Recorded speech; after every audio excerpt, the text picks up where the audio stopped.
con ca bên con xuân nay ấm hơn nằm chơi bên quay bên đi ôm khay gần con tình dâu ca bên con yêu muốn sương sớm ca bên con ca bên con xuân nay ấm hơn nằm chơi bên quay bên đi ôm khay gần con tình dâu ca bên con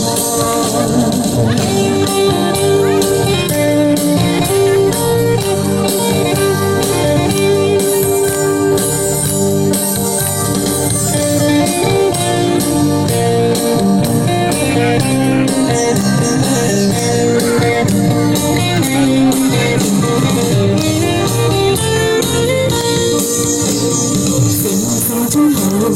phim trong hậu con